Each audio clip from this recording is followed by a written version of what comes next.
భగవతే వాసుదేవాయ. నమో భగవతే వాసుదేవాయ. అన్నము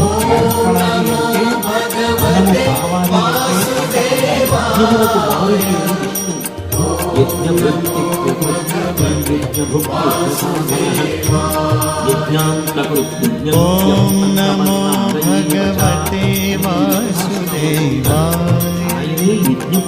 ఓం నమో భగవతే వాసుదేవాయ. యజ్ఞపురుషుడి యొక్క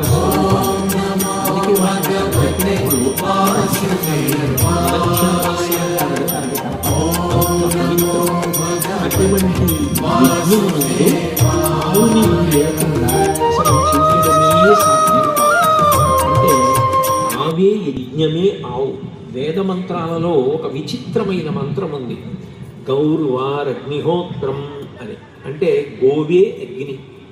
గోవే అగ్ని అయితే అగ్ని గోవా కాదు, గోవు మాత్రం అగ్ని.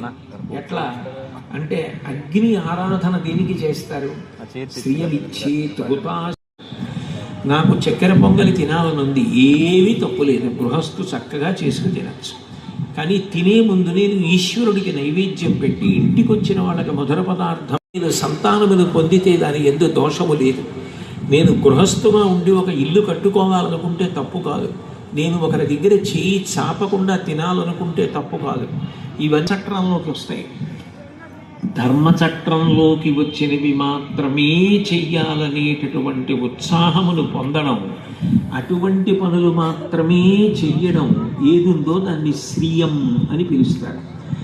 ధర్మచట్రంలోకి ఇమడనివి కూడా తాపత్రయాన్ని ప్రియం అని పిలుస్తారు.